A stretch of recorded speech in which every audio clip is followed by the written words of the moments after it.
¿Cómo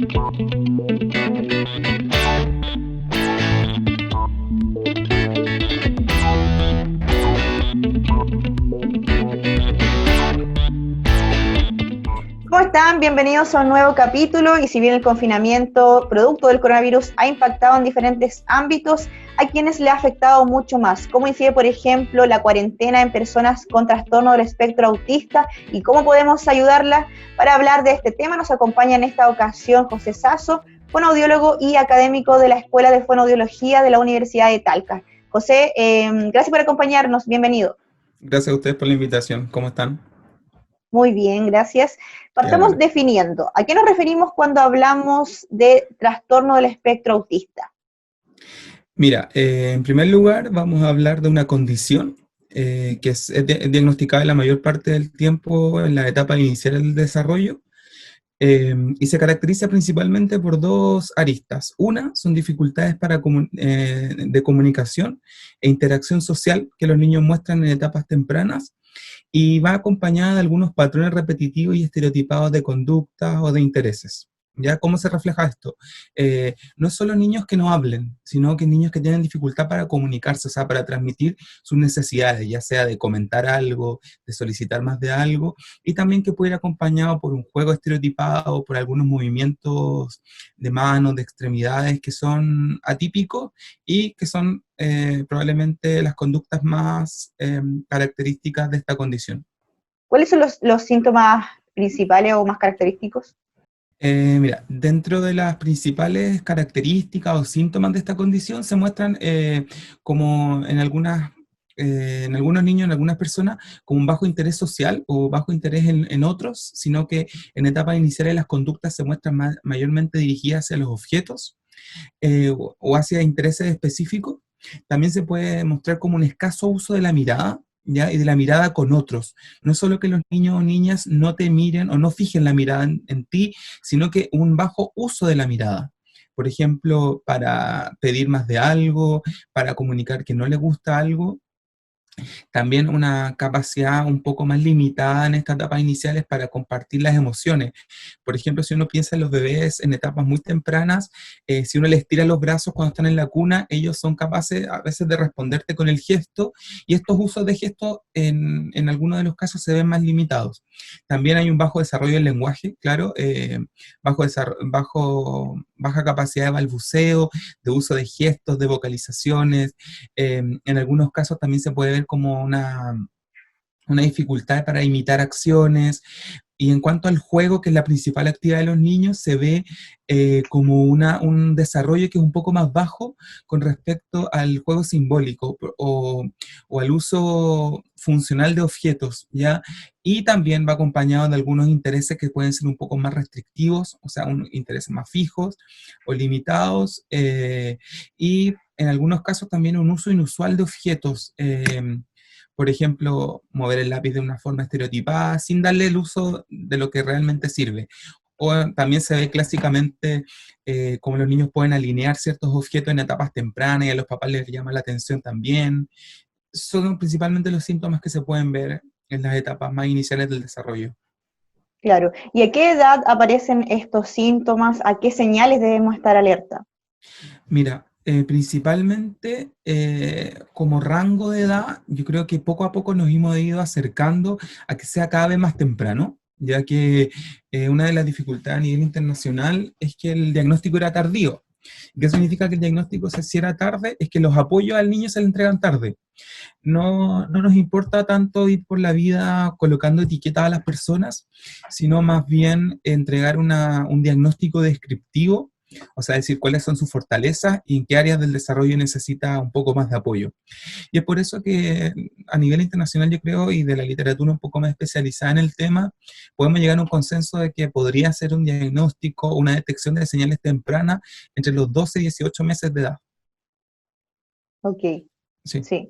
Y ahí ya es importante detectar a tiempo, iniciar un tratamiento. ¿Cómo uno continúa?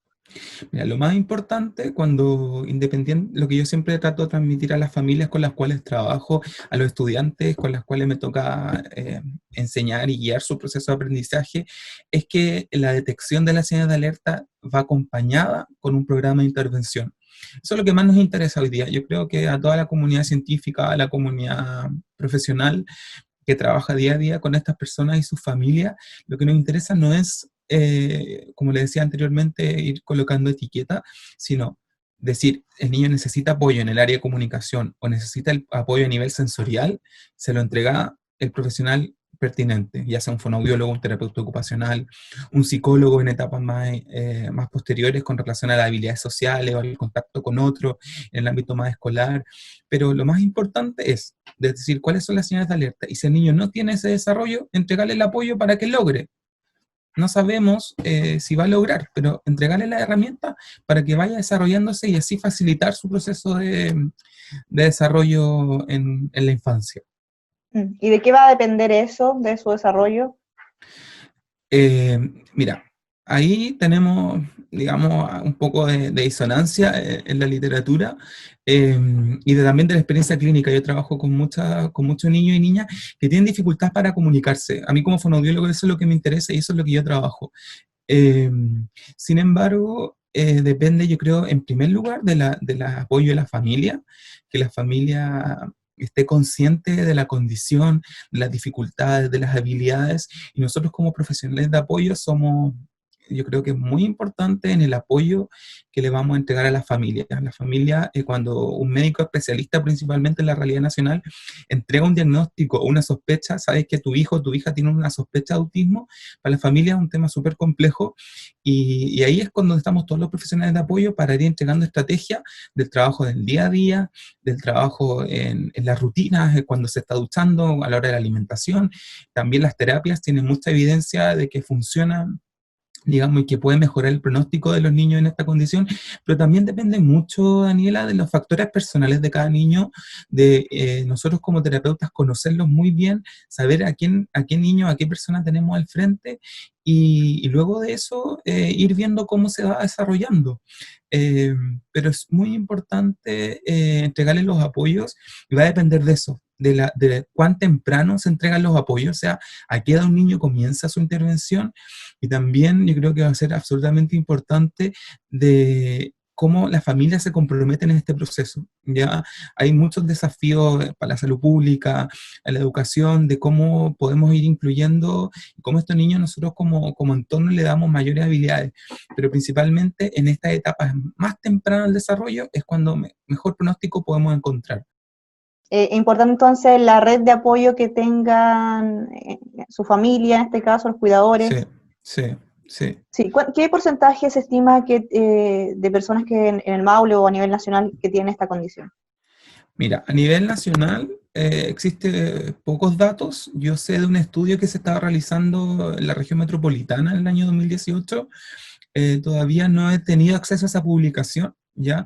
Sin embargo, a nivel internacional, este año 2020, el Centro de Control de Enfermedades, CDC de Estados Unidos, entregó una prevalencia de 1 por cada 54 personas en el mundo, en Estados Unidos.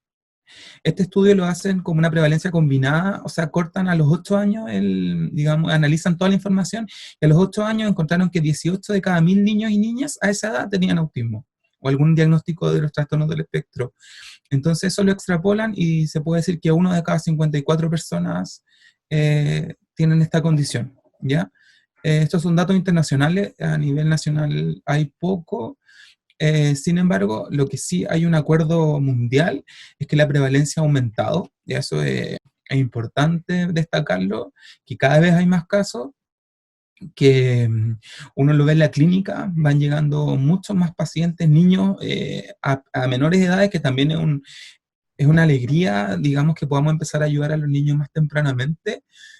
Sin embargo, también hay un desafío todavía a nivel estadístico como políticas de salud pública en nuestro país, que poco a poco se tienen que ir construyendo, yo creo, entre todos, ir visibilizando esta condición, pero como te digo, hay un aumento y eso sí que es indudable.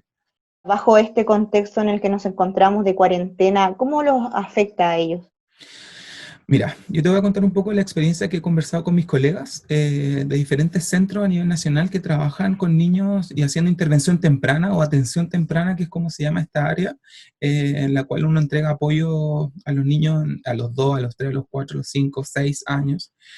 Y es una situación bastante compleja. Hoy día, por la situación sanitaria del país, muchos, o por no decir la mayoría de los niños, están sin sus terapias debido a que hay cuarentena, a que tenemos que estar en casa.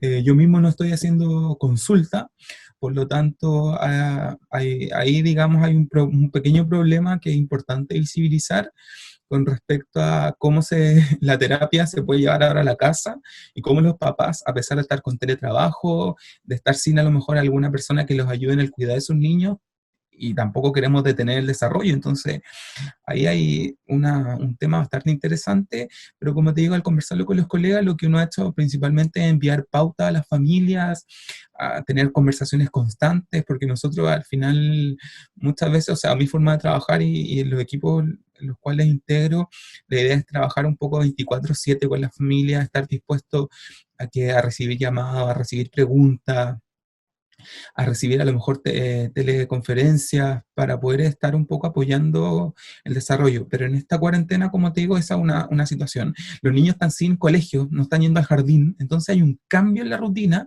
que también se ha descrito que los niños que tienen esta condición tienen un poco de inflexibilidad en algunos casos para estas modificaciones en la rutina. Entonces, puede llegar casos severos de muchas dificultades conductuales por este cambio. Sin embargo, creo que es súper importante lo que yo primero le digo a la familia en las primeras semanas de cuarentena, establecer una rutina diaria, una rutina predecible para el niño, para la niña, utilizar imágenes, creo que también es absolutamente importante y necesario. eh, Utilizar imágenes que apoyen esta rutina, ya que puede ser, si todos los días se toman desayuno primero, ok, luego la ducha, luego alguna actividad un poco de algún puzzle, algún juego, también dejarle un tiempo libre o de ocio, de juego libre, es muy importante. En primer lugar eso. En segundo lugar, hay muchos de los niños con los cuales se trabajan y que tienen esta sospecha o alto riesgo de autismo, que no tienen lenguaje verbal, que se comunican de forma no verbal, con algunos gestos, algunas señas o con el uso de imágenes. Entonces, también es muy importante desde mi área como fonoaudiólogo que lo que hacemos es tratar de incrementar las habilidades de comunicación, es poder favorecer esas formas, o sea, entender cuáles son las formas que los niños están usando para comunicarse.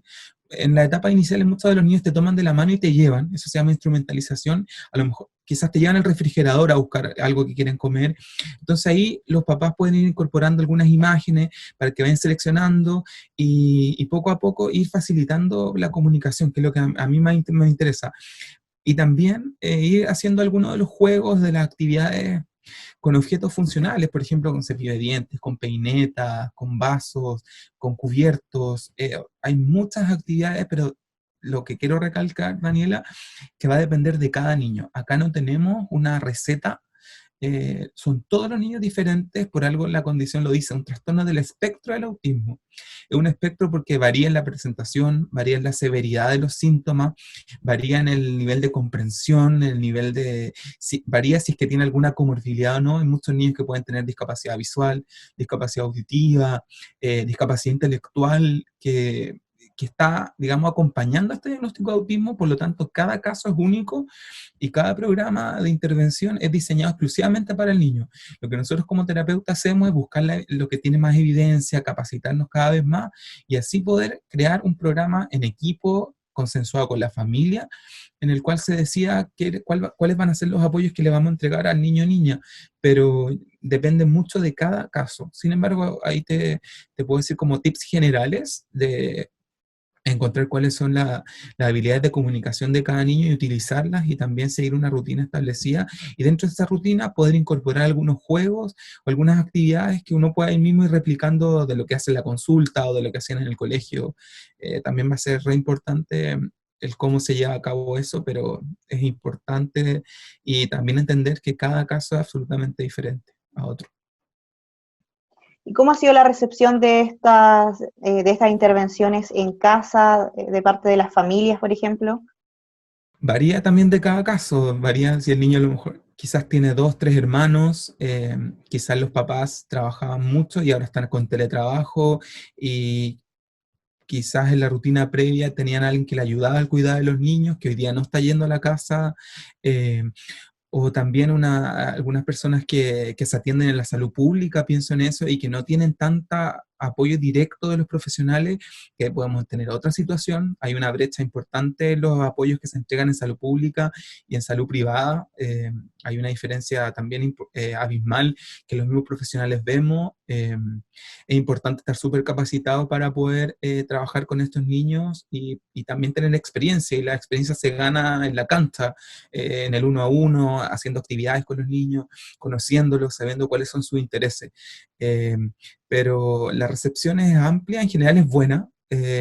Son niños que, por los que yo trabajo, llevan una larga data de tratamiento. Podemos llevar un año juntos, que nos vemos toda la semana, entonces no es tan difícil la transición. Sin embargo, cuando recién, por ejemplo, en esta época o en esta etapa de cuarentena, los papás están dándose cuenta que a lo mejor hay una condición que no habían dado o que no se había denotado antes, quizá hay un poco más complejo, porque tampoco podemos hacer la evaluación del niño, no podemos conocerlo y entregarle los apoyos, pero en general ha tenido una buena recepción, creo yo, y también es muy importante, yo creo firmemente en eso, el cómo se muestra el equipo. Nunca estamos solos trabajando, siempre está la familia.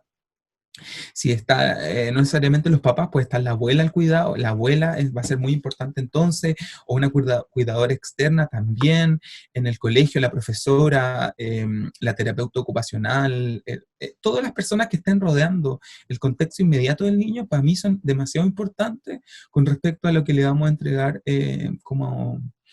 como estrategias de manejo.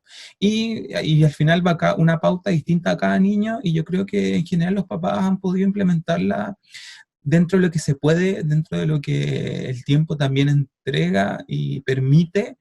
Sin embargo, yo creo que ha sido una buena acogida. Ya.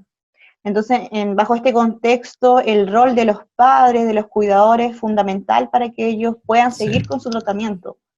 Sí, absolutamente fundamental. Mira, yo siempre les pregunto a los papás, y cuando conversamos con nuestros estudiantes en fonoaudiología, que me toca directamente hacer clase, yo le digo, pregúntale a los papás qué es lo que le preocupa de su hijo, por qué está trayéndolo semana a semana a la consulta o a la clínica de fonoaudiología, en este caso a la universidad, cuál es la motivación, qué es lo que buscan, qué es lo que quieren, cuáles son las preocupaciones, y a partir de eso nosotros no podemos, como terapeutas, como fonoaudiólogos, como equipo profesional, no podemos crear un programa que no esté basado en las necesidades del niño y de su familia. O sea, es, la intervención debe ser de esa forma. Creo fehacientemente, y los mejores logros que he tenido como profesional es cuando trabajamos de la mano y al centro está el niño, la niña, está sus debilidades, sus fortalezas, sus intereses. Yo creo que es absolutamente importante.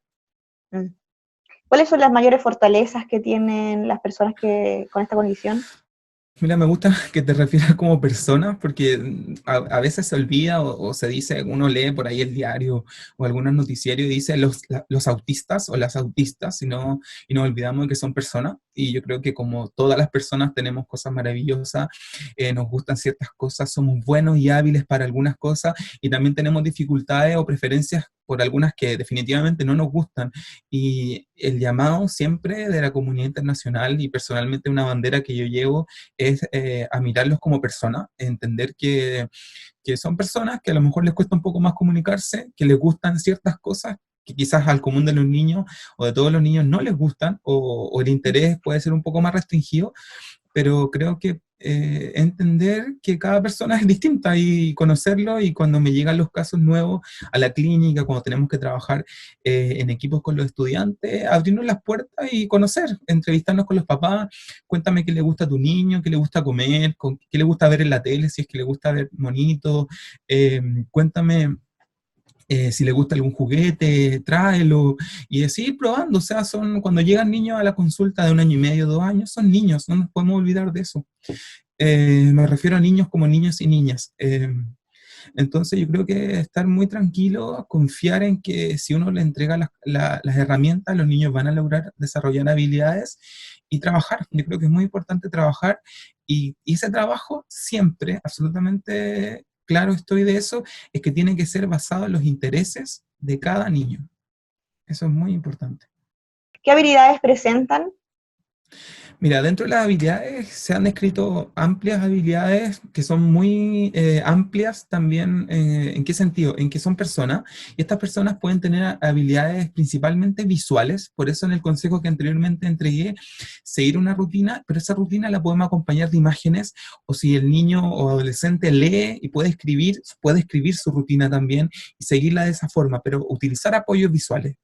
Se ha descrito que la información visual ingresa de mejor forma que la auditiva en estas personas. Esa es como una de las principales habilidades.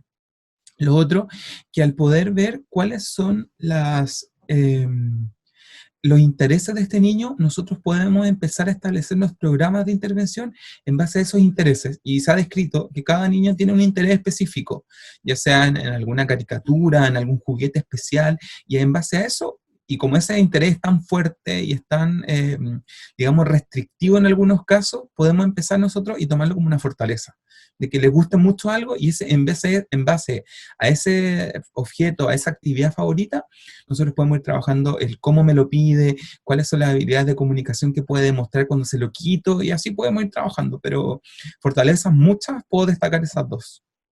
Ya. Sí, tú al comienzo mencionabas que es importante establecer una rutina. Sí. Esto se hace durante toda la semana, el fin de semana se hace otro tipo de actividades, ¿cómo Ujú. lo Mira, implementamos en la casa? varía mucho de cada familia, ¿ya? Por eso es un trabajo que cada uno, yo siempre recomiendo a los papás, siéntense cuando los niños están durmiendo en la noche, conversen a ver qué hicimos durante el día de forma macro, ya no una rutina tan detallada ni tan establecida, sino ver cuáles son los factores comunes que encontramos en el lunes a viernes y quizá el fin de semana cambie un poco esa rutina.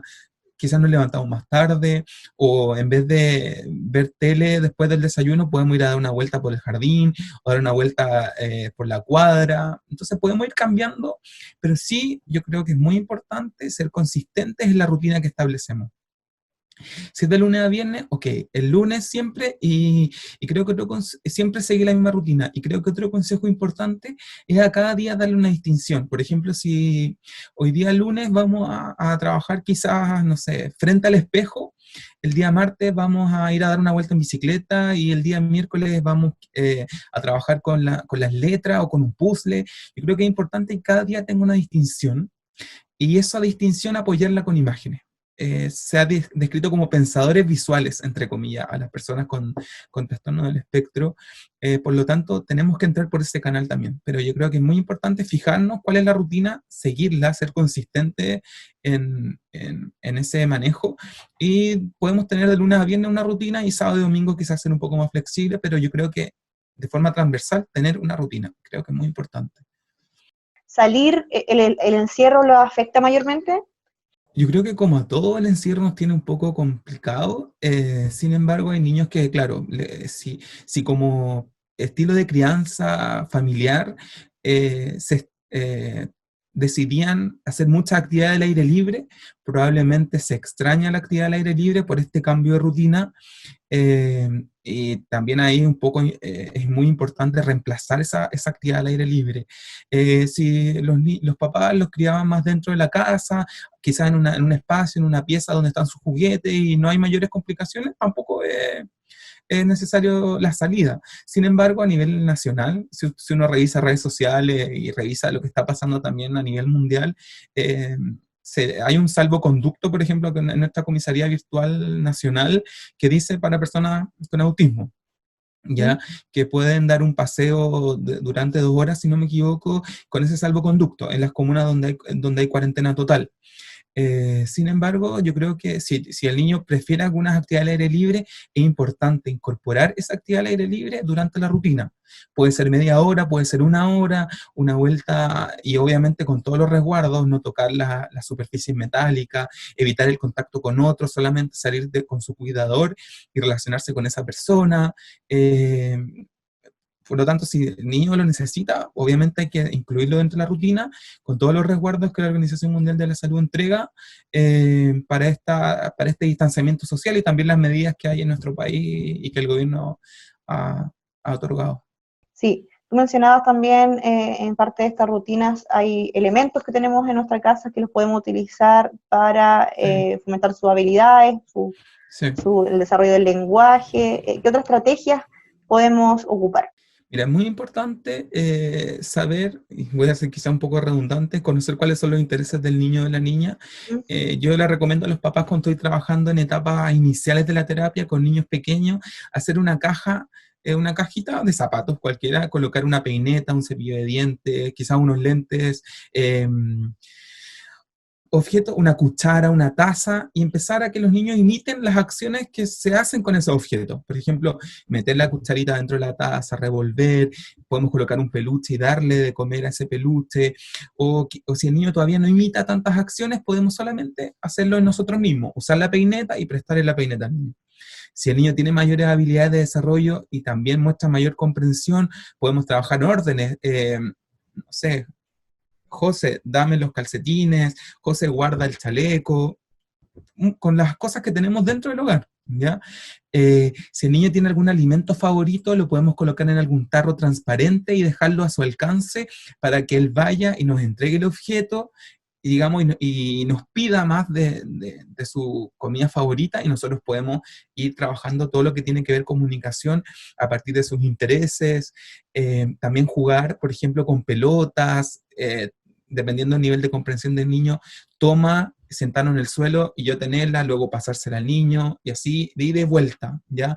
La comunicación es ida y vuelta, siempre tú me das una pregunta y yo te hago una respuesta, pero en niños que tienen severas alteraciones para la comunicación, esta ida y vuelta tenemos que trabajarla. Entonces se puede hacer con estos juegos ida y vuelta, a lo mejor un trompo y que el niño después que se acabó el trompo, va y te lo entrega y tú le vuelves a hacer funcionar el trompo. Lo mismo con burbujas, si uno sopla burbujas, se acaban y el niño después toma el burbujero y te lo entrega para pedirte otra vez, y así, trabajar en base a juegos, actividades muy lúdicas con cosas que tenemos en la casa, pero siempre enfocándonos en cómo ese niño se comunica y cuáles son las habilidades funcionales que él puede desarrollar. Dependiendo si el niño ya tiene 3 4 años, podemos ir trabajando desde la parte más ocupacional, vestirse solo, guardar los cubiertos separados de forma correcta, quizás colocar los cubiertos en la mesa al desayuno. Dependiendo del nivel de cada niño, se pueden ir haciendo actividades muy funcionales. En la ducha, ir trabajando no sé, lávate la manito o tápate los ojos cuando, o sea, todas actividades funcionales con lo que tenemos en la casa, pero que finalmente todas esas actividades funcionales van a repercutir en el nivel de independencia y de autonomía que ese niño va a tener cuando sea un adolescente, que es importante trabajarlo desde la más tierna infancia, o sea, desde cuando podamos, nosotros tenemos que trabajar esa independencia, esa autonomía, con Ya, todos los niños, no solo con los niños que tienen esta condición. claro, va a ser importante entonces la conexión que hay ahí entre los padres, los cuidadores con los niños y Exacto. también el tiempo que se dedique a Mm. realizar todo este tipo de actividades. Sí, me gustaría agregar algo que se me olvida y que es Sí, una pregunta súper frecuente de los papás en cuanto al tiempo de exposición a pantallas. Ya, al igual que todos los niños, pueden estar muy expuestos a pantalla, y si no le damos la oportunidad para utilizar juguetes, para utilizar objetos, los niños no lo van a tomar de forma independiente.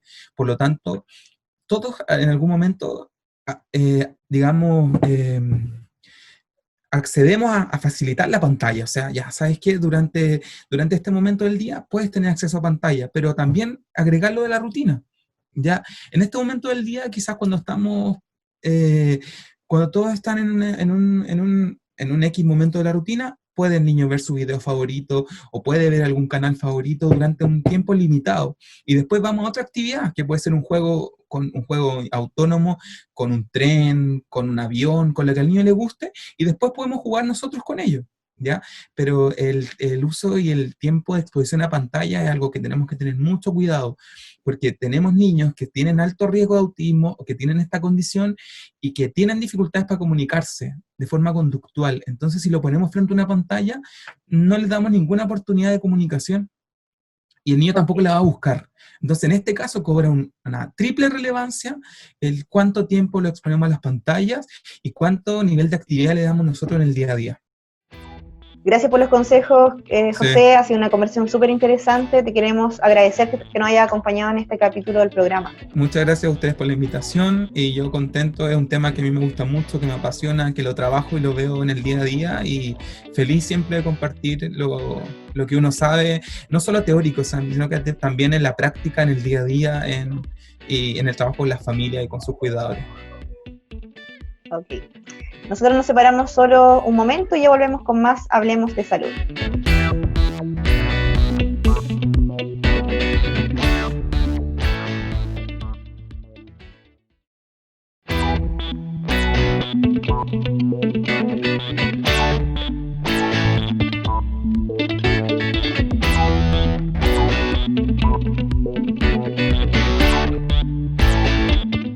Y ya estamos de regreso y en este bloque del programa vamos a hablar sobre el trastorno del lenguaje, cómo detectarlo y qué ejercicios podemos hacer con nuestros niños mientras estemos en este periodo de cuarentena. Para hablar de este tema, saludamos a Carlos González, fonoaudiólogo y académico de la Escuela de Fonoaudiología de la Universidad de Talca. Carlos, bienvenido, muchas gracias por acompañarnos. Hola a todos, muchas gracias a ustedes por la invitación. Un gusto para mí poder estar aquí con ustedes acompañándolos. Buenísimo. Carlos, partamos definiendo este concepto. ¿Qué es el trastorno del lenguaje en términos sencillos, cierto? Para que la gente también pueda comprender en sus casas.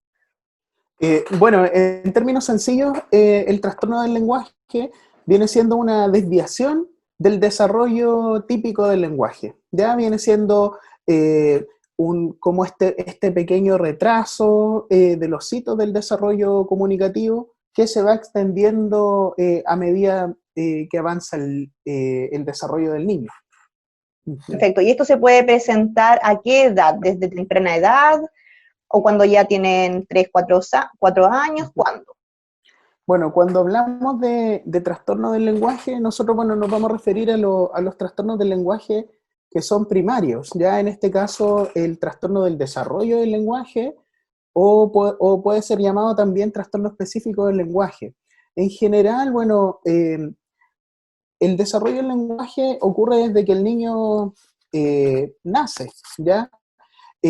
Pero hay ciertos hitos del desarrollo del lenguaje que en este caso los papás tienen que ir poniendo atención para ver si es que se retrasan o no. Ya en este caso, por ejemplo, cuando este niño dijo la primera palabra, cuando, por ejemplo, este niño comenzó a interactuar, a apuntar, a declarar o a decir algunas cosas. En este caso, por ejemplo, si uno quiere hacer una detección de este trastorno del lenguaje o trastorno del desarrollo del lenguaje, lo puede hacer a través de los 3 años. Pero antes de los 3 años también hay indicios que nos pueden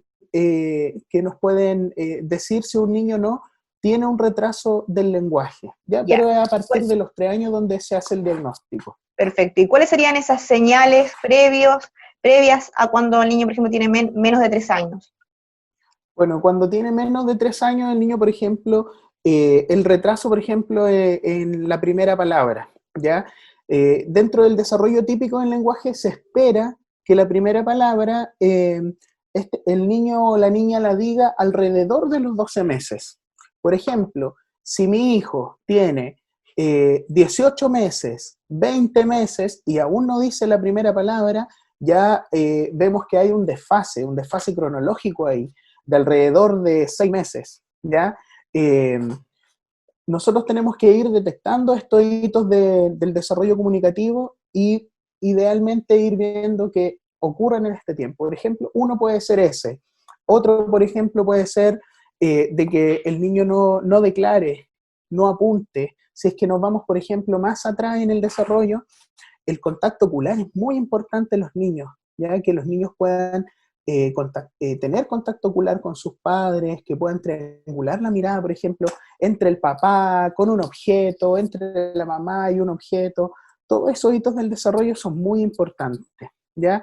Y cuando, por ejemplo, se espera que un niño, más o menos a los 18 meses, tenga ya 20 palabras. Idealmente, ojalá 20 palabras. y a los 24 meses se supone que ahí ocurre la explosión del vocabulario, ¿ya? Y se espera que a los 24 meses un niño tenga 50 palabras. Si es que este niño no tiene las 50 palabras, ahí pasa a ser un hablante tardío. Y ahí es ideal que, por ejemplo, los papás que detecten y que digan, mi hijo tiene 2 años, pero no dice 50 palabras, aquí hay que empezar, obviamente, la estimulación del lenguaje. Entonces acá los padres tienen un rol importante, que es detectar en las primeras señales, como tú mencionabas, contacto visual es importante, que a los 12 meses aproximadamente puedan decir la primera palabra, eso va a ser también Excelente, fundamental. Pero ¿cómo se puede diagnosticar si, por ejemplo, el pequeño es hablante tardío o efectivamente tiene algún problema? Bueno, en ese caso, si nosotros ya queremos diagnosticar un trastorno del lenguaje o un trastorno del desarrollo del lenguaje, ahí tenemos la edad del diagnóstico más o menos es a los 3 años, porque ahí nosotros contamos acá en Chile con los test que nos pueden, como con los test referidos a normas que se le pueden aplicar a un niño para que nos contribuyan a este diagnóstico, ¿ya? Más o menos desde los 3 años. Pero si es que tú me dices, idealmente, si es que un papá o una mamá tiene una sospecha de que y si su hijo está entre los 2 y los 3 años, es ideal, por ejemplo, que pueda conversar con su pediatra y probablemente el pediatra lo derive a un fonoaudiólogo o lo derive también a algún otro profesional, por ejemplo, un terapeuta ocupacional. Ya. ¿Detectar a tiempo va a ser importante para el tratamiento que posteriormente se inicie? Sí, la detección temprana de estos trastornos es muy importante. Mientras antes se detecte, mucho mejor el tratamiento que puedan tener a futuro. ¿Y cuánto puede tardar este diagnóstico? Mencionabas que a partir de los 3 años ya se pueden aplicar algunos test. Claro, sí, no, el diagnóstico puede ser, por ejemplo, una evaluación fonoaudiológica puede demorar 2 a 3 sesiones, una buena evaluación, ¿ya? Ya, perfecto, es Y rápido después de entonces. eso, claro, es sumamente rápido, y después de eso, esta evaluación va a decir más o menos el nivel, por ejemplo, si este niño, por ejemplo, tiene 4 años y tiene un trastorno del lenguaje, esta evaluación puede decir más o menos su hijo tiene 4 años cronológicos, pero tiene un lenguaje de un niño de 3 años, por ejemplo. Entonces ahí tenemos un desfase de 1 año que tenemos que empezar a estimular y a trabajar con este niño o esta niña. Perfecto. Carlos, ¿y qué tipo de trastornos del lenguaje son los más comunes? Bueno, en este caso, el trastorno del lenguaje primario, que es el que estamos hablando, el trastorno específico del lenguaje, o el trastorno, o como se está llamando actualmente, el trastorno del desarrollo del lenguaje. Es más o menos frecuente, o sea, tenemos en este caso una tasa de un 7% de prevalencia de este trastorno. Por tanto, igual es una tasa más o menos alta de probabilidad de ocurrencia de este trastorno en algún niño. Carlos, bien, ¿y cuáles son los factores que influyen en este tipo de problemas? Bueno, en este caso, son muchos los factores que se están estudiando. Ya, por ejemplo, pueden haber causas genéticas, ya se han hecho estudios en familias de niños con trastorno de lenguaje y se ha visto que hay una alta susceptibilidad a la heredabilidad. O sea que este trastorno puede ser muy heredable. Ya, o sea, si el papá, por ejemplo, la mamá tuvo un trastorno del lenguaje, es probable que este niño también lo tenga. Pero se ha estudiado un gen en específico, algunos genes en general, pero todavía no se sabe cómo la causa en específico, ¿ya? Influyen varios factores también, como por ejemplo los factores ambientales, la misma estimulación y las mismas capacidades cognitivas que tenga cada niño. Son muchos factores los que influyen. Sí, Carlos, y en la práctica, ¿cómo afecta este problema en el desarrollo del lenguaje? Por ejemplo, al momento de hablar, de escribir, leer. Bueno, el trastorno del lenguaje puede afectar el componente expresivo, o sea, que al niño, por ejemplo, no se le entienda al hablar, ¿ya? O puede afectar también el componente comprensivo, por ejemplo, que el niño no comprenda las instrucciones, que el papá, por ejemplo, le solicite algo a este niño y este niño no va a comprender. O se puede dar de manera mixta, ya en este caso, eso quiere decir que un niño tenga dificultades, por ejemplo, para expresar el lenguaje y tenga dificultades para comprender el lenguaje. Ahí nosotros podemos hablar de un trastorno del lenguaje expresivo o un trastorno del lenguaje mixto. Ya. Carlos, y tú cuando mencionas que se realiza este diagnóstico, ¿se puede saber, por ejemplo, si este va a ser un problema permanente o va a ser más bien pasajero? Bueno, la mayoría de los estudios acerca del trastorno del desarrollo del lenguaje dicen que es un trastorno que acompaña a la persona durante su desarrollo. Se han hecho, por ejemplo, estudios de seguimiento de niños, adolescentes, hasta más o menos los 20 años y todavía se acompaña. ¿Qué es lo que pasa? Que este trastorno del desarrollo, por ejemplo, si es que el desarrollo lingüístico típico, por ejemplo, va acá, un niño con trastorno del desarrollo del lenguaje va acá. Y a medida que van avanzando, no es que este niño no avance en su lenguaje, avanza, pero siempre con un desfase respecto al desarrollo típico, ¿ya? Y eso, por ejemplo, tiene algunas consecuencias, por ejemplo, cuando el niño ya entra a la escolarización, este trastorno del lenguaje le puede afectar, por ejemplo, al aprendizaje de la lectoescritura, por ejemplo, y por ahí se puede desarrollar algún trastorno de aprendizaje, ya el desarrollo de la matemática, en general el lenguaje conecta con todo. Ya. Y generalmente este trastorno en el desarrollo del lenguaje se detecta a tiempo o también ha pasado que, por ejemplo, cuando ya son adolescentes o quizás más grandes, se dan cuenta de este problema. Bueno, en general con el trastorno del desarrollo del lenguaje se detecta bien a tiempo. ¿Por qué? Porque los papás son los primeros que reportan. Los papás se van dando cuenta cuando un niño, por ejemplo, no se le está entendiendo bien lo que está hablando. En este caso, por ejemplo, en la parte expresiva igual hay que tener mucho cuidado porque, por ejemplo, si tú me preguntas, es muy normal que un niño de 3 años hable mal. ¿Por qué? Porque está en pleno desarrollo. Pero de igual manera se le tiene que entender lo que está hablando, ¿ya? Y a medida, por ejemplo, cuando este niño avanza, a los 4 años, puede que todavía queden algunas cosas, a los 5 años igual, que no se le entiendan, pero con el tiempo uno ve una progresión, o sea, este niño partió así, pero a medida que fueron pasando los años se fue recuperando. Y se espera que a los 6 años, dentro del desarrollo típico, un niño ya se le entienda todo lo que quiere decir. ¿Ya? Ya. Y ahí el tratamiento, me imagino, va a ser fundamental para que se pueda avanzar y revertir un poco este problema. ¿En qué Sí, consiste el tratamiento que se realiza? bueno, el tratamiento en general es un equipo multidisciplinario. Como estamos hablando de niños sobre los 3 años, la mayoría de los niños de esa edad ya está escolarizado.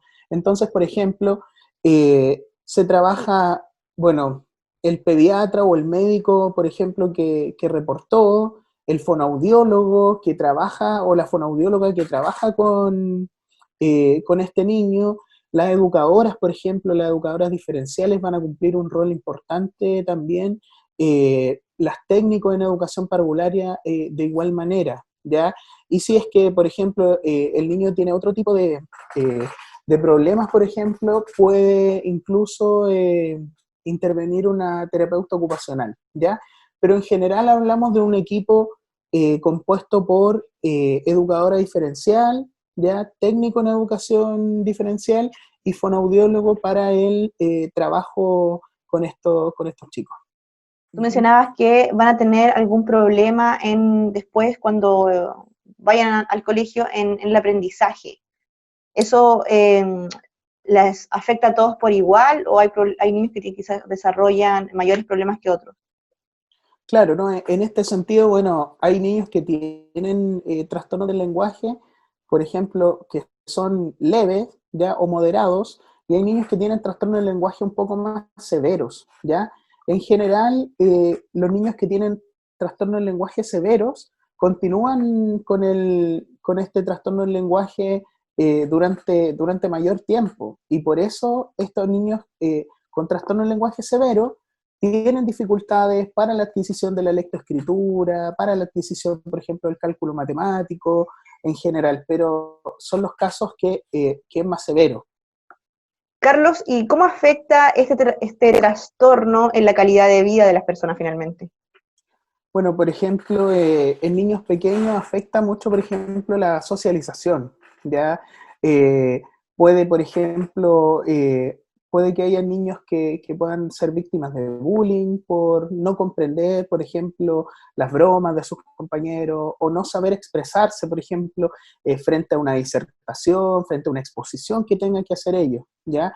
Pero en general son niños que le cuesta, por ejemplo, más hacer amigos, ¿ya? Porque no saben o no pueden en este caso, por ejemplo, expresar alguna idea, por ejemplo, estructurar frases de manera correcta, ¿ya?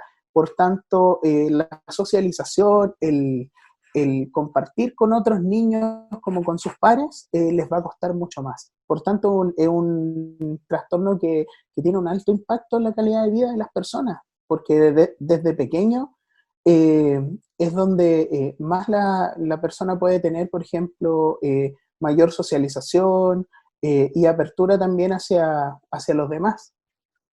Ya. Y en el tratamiento, ¿cuánto se puede avanzar? Finalmente no se logra revertir, ¿cierto? Porque tú mencionabas que al final este trastorno acompaña permanentemente en la vida. Claro, ¿Pero en cuánto general, logran bueno, avanzar? tiene muchos muy buenos avances, por ejemplo, en niños con trastorno del lenguaje o trastorno del desarrollo del lenguaje, como te digo yo, pueden alcanzar hasta la tipicidad, hasta el desarrollo típico, pero eso igual es variable e influye en la severidad del trastorno.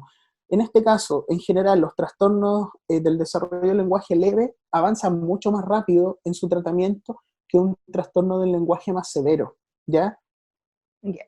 Y en casa nosotros podemos estimular el desarrollo del lenguaje. Hay ejercicios, por ejemplo, que ahora pudiésemos aplicar.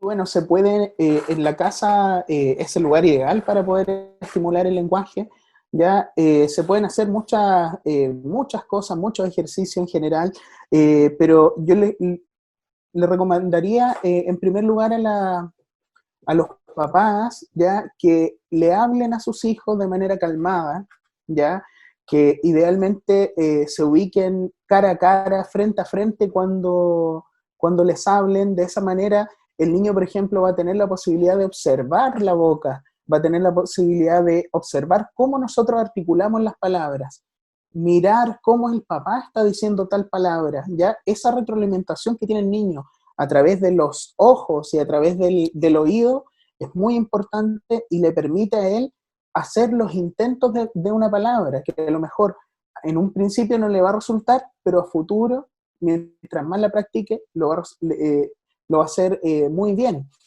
También Claro. es ideal, por ejemplo, poder tener ciertos tipos de tentaciones comunicativas, ¿ya? Ya. En la casa, por ejemplo, cuando un niño no está viviendo las cosas de buena manera, es ideal entregar este tipo de tentaciones. Por ejemplo, yo utilizo, por ejemplo, en la consulta harto este tipo de frascos, ¿ya? Que en general son con tapa. Entonces, pongo objetos, por ejemplo, coloridos, objetos de colores que los niños, por ejemplo, les pueda llamar la atención y les dejo ahí este tarrito, ¿ya? Y de alguna manera, como el niño no va a tener la fuerza para poder abrirlo, de alguna manera va a tener que empezar a Pedirlo. expresar o a pedirlo, ¿ya? Claro. Por tanto, son pequeñas tentaciones comunicativas. Importante también para desarrollar el lenguaje, los libros de cuentos, por ejemplo, libros de imágenes para que el niño vaya viendo, por ejemplo, típicos libros que se pueden encontrar en cualquier feria, ya que, por ejemplo, puedan ver las frutas, las verduras, que las puedan conocer, la ropa, por ejemplo, las cosas del ambiente en general, las partes de la casa. Es muy, muy importante eso, los animales, que puedan ir conociendo los animales, acercándose, por ejemplo, a los animales a través de los sonidos. Por ejemplo, el perro hace guau, el gato hace miau, ¿ya? Y partir, obviamente, con de menos a más, porque el desarrollo del lenguaje ocurre de manera paulatina, es un proceso, y va desde lo simple hasta lo complejo. Por ejemplo, es ideal que partamos con palabras cortas, ¿ya? Palabras Ya, cortas como silla, mesa, ¿ya? Es muy distinto decirle a un niño que repita mesa o silla a que repita refrigerador. claro. ¿Te das cuenta? Pasamos de 2 sílabas a 5 sílabas. Esos son ejercicios que pueden hacer la gente en la casa y que están al alcance de cada uno, de la mayoría de las personas. Sí, Ujú. y por ejemplo, Carlos, ¿se pueden utilizar estos videos que vemos en YouTube de canciones, hay actividades, ejercicios, o no es tan efectivo como por ejemplo un libro? Bueno, en este caso es ideal que el niño aprenda eh, con la enseñanza de sus papás, ¿ya? Ya, ¿Por qué? Porque si es que nosotros le ponemos videos, por ejemplo, videos de YouTube, y el niño va aprendiendo con ese tipo de videos, la pantalla, en este caso YouTube, Baby TV, todos los monitos animados, mm, en general, es una estimulación muy fuerte que le llega al niño. Entonces, si el niño comienza a aprender con ese tipo de video, después cuando el papá quiera enseñarle algo, obviamente el papá no va a tener esa cantidad de estímulos que tiene la tele, por tanto para el niño se va a tornar la enseñanza del papá como tediosa, como fome, y no va a querer realizarla. Entonces, hay que tener mucho cuidado con el tema de las pantallas, tratar de parcelar, ya tener a lo mejor algunos tiempos en la casa donde el niño pueda ver televisión y que el aprendizaje ocurra donde tiene que ocurrir, con los papás, ya en el tiempo que los papás le den a los niños, que eso es muy importante. O sea, todo el desarrollo cognitivo, todo el desarrollo lingüístico en general se da a través del juego. Y esa es una recomendación que le quiero entregar a todos los papás. Idealmente puedan ustedes sentarse al menos 30 minutos diarios y jugar con su hijo, disfrutar simplemente de un juego. A lo mejor no siempre estar pendiente de estimular, ¿ya? Porque el juego en sí es una estimulación, ¿ya? claro. De disfrutar, de reírse con su hijo. En general, eso es muy rico para el desarrollo cognitivo y para el desarrollo Perfecto. lingüístico propiamente tal. Ya, el juego entonces, las actividades recreativas quizás que podamos hacer con los niños va a ser fundamental en esta etapa. Y por ejemplo, tú mencionabas, bueno, mostraba algunos cuentos, estos recipientes con lápices. ¿Qué otros elementos tenemos en nuestra casa que quizás nos puedan también aportar en este proceso? Bueno, en general, todo lo que hay en la casa nos puede servir para la estimulación del lenguaje. En este caso, por ejemplo, si queremos aprender, por ejemplo, queremos enseñarle a nuestro hijo las frutas, las verduras, los alimentos, el lugar perfecto de nuestra casa va a ser la cocina o la despensa en este caso. Si queremos, por ejemplo, enseñar conceptos, por ejemplo, como el frío y el calor, por ejemplo, a lo mejor la hora del té puede ser importante para poder enseñar eso, enseñarle que el té no se toca porque está caliente, ¿ya? Claro, Pero la cuchara sí porque está fría, ¿ya? Por tanto, cada lugar de la casa y cada rincón tiene aspectos donde se pueden estimular a los niños. O sea, que el niño aprenda, por ejemplo, las cosas del baño, los utensilios del baño, los muebles de la casa en general, las frutas, las verduras, los colores, la cocina, ya que aprenda, por ejemplo, del entorno, de los árboles, de los pájaros, de la luna, el sol, todo. La idea es que los papás pudiesen ir reforzando ese tipo de cosas que son cosas que están presentes en el día a día. Y ahora, más ahora en cuarentena, es ideal poder dosificar el tiempo para que los niños, por ejemplo, no solamente estén en un lugar de la casa, ¿ya? Es ideal, por ejemplo, ahora que los papás a lo mejor pueden tener un poco de más tiempo para dedicarle a su hijo, que en un lugar seguro, por ejemplo, en la cocina, le entregue la experiencia de cocinar, de amasar, de sentir los aromas, los sabores, todo eso les va a ayudar, les va a enriquecer sensorialmente, les va a enriquecer a nivel cognitivo. Por tanto, si tú me preguntas eso, cualquier lugar de la casa es importante para poder estimular el lenguaje. Ya, hay que buscar entonces esos espacios de encuentro que nos permitan aportar y estimular el desarrollo de los niños. Te queremos Sí, agradecer, Carlos. Sí, cuéntame. ¿no? Que en general las mamás son muy buenas terapeutas, ¿ya? En general uno se encuentra con mamás que son muy, muy, muy buenas terapeutas, porque es algo que viene como de manera innata en Claro, ella, el cómo ir estimulando, cómo ir enseñándole, y los papás también no se quedan atrás en eso, así que aprovechar nomás este tiempo de cuarentena para poder de alguna manera estimular el lenguaje de nuestros hijos y que puedan avanzar en ello. perfecto. Carlos, te queremos agradecer por todas las recomendaciones y consejos que nos han entregado en este capítulo.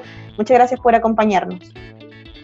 Muy bien, pues muchas gracias a ustedes, agradecer nuevamente al equipo por haberme invitado y nada más que agradecer y espero que a la gente le puedan llegar los consejos y que le puedan ser útiles en este periodo de cuarentena que está viviendo la mayoría de la gente.